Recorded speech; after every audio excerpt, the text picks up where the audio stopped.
নমস্কার বন্ধুরা, আমি নিধি। নিধির হোম কিচেনের আরও একটি নতুন ব্লগ নিয়ে আবার চলে এসেছি। কয়েকদিন ধরে রেমাল ঝড়ের অপেক্ষায় বসেছিলাম।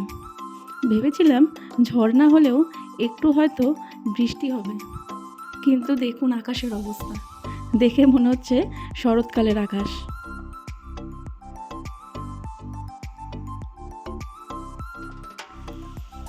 কিন্তু কি সুন্দর লাগছে না দেখতে। আজকে সকালে ব্রেকফাস্টে বানিয়ে নিয়েছিলাম একটু স্মুদি।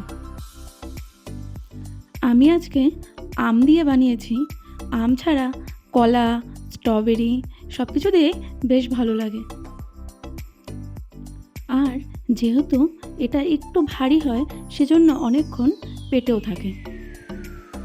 মোটামুটি 1 গ্লাস খেলে 4-5 ঘন্টা নিশ্চিন্তে খিদে পায় না। ব্যাস, আমগুলো আমি কেটে নিয়েছি। এবার একটি মিক্সার গ্রাইন্ডারে আমটাকে ছাড়িয়ে নেব। আমি এখানে একটাই আম নিয়েছি, কারণ আমি এখানে 1 গ্লাস পরিমাণ বানাবো। এখানে আমের পরিমাণটা একটু বেশি দিলে খেতে বেশি ভালো লাগে। দিয়ে দিলাম 4টার মতো কাজু, 8-9টা কিশমিশ এবং 3টে খেজুর। আর দিয়ে দিচ্ছি 1 বাটি মতো পরিমাণ ওটস। আমি এখানে সাফোলা ওটসটাই নিয়েছি। দিয়ে দিলাম 1.5 বাটির মতো দুধ। দুধটা ঠান্ডা হলে বেশি ভালো হতো, কিন্তু আমি সবেমাত্র জাল দিয়েছি জন্য এখন দুধটা গরম ছিল, তাই আমি এর মধ্যে 5-6টা বরফও দিয়ে দিয়েছিলাম। মিক্সার গ্রাইন্ডারে 5-6 সেকেন্ড ঘুরিয়ে নিলেই ব্যাস তৈরি আমাদের স্মুদি। এটা আপনারা একটু পাতলাও করতে পারেন, কিন্তু আমি এখানে একটু ঘনই করেছি। উপর থেকে ছড়িয়ে দিলাম একটু কাঠবাদাম। ব্যাস তৈরি আমার স্মুদি।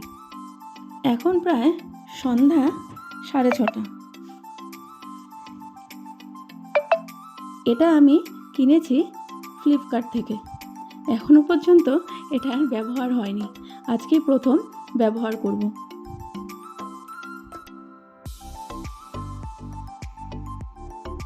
আমরা রেস্টুরেন্টে বা দোকানে যে কফিগুলো খাই, সেটার ওপরে যে ফেনাটা থাকে, সেটার জন্য সেটা খেতে বেশি ভালো লাগে। তার জন্য ফ্লিপকার্টে খুঁজে খুঁজে এটা অর্ডার দিয়েছিলাম।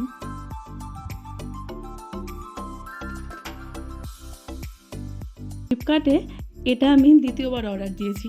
প্রথমবার যখন অর্ডার দিয়েছিলাম তখন যেটা পাঠিয়েছিল সেটা খারাপ ছিল। এটা দ্বিতীয়বার অর্ডারে দিয়েছে।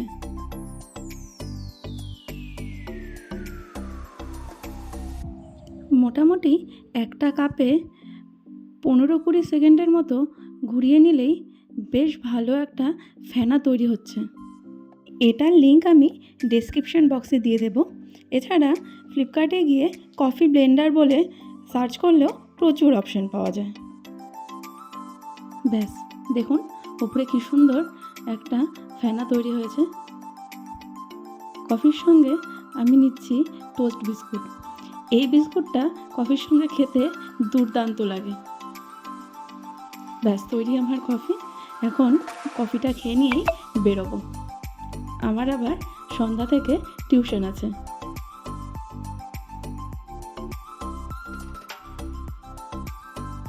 এই যে ইনি হলেন আমাদের লাকি।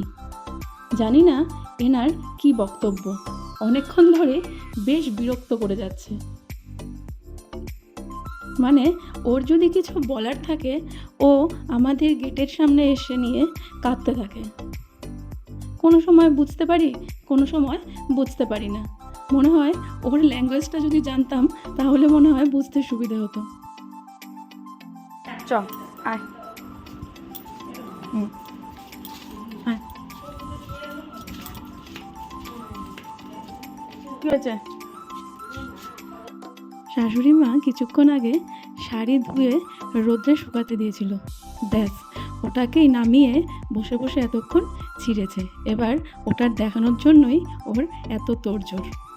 দেখুন অবস্থা, দেখুন আকাজ করে এসে কি নিশ্চিন্তে এখানে বসে আছে। ভিডিওটি পুরোটি দেখার জন্য অনেক অনেক ধন্যবাদ।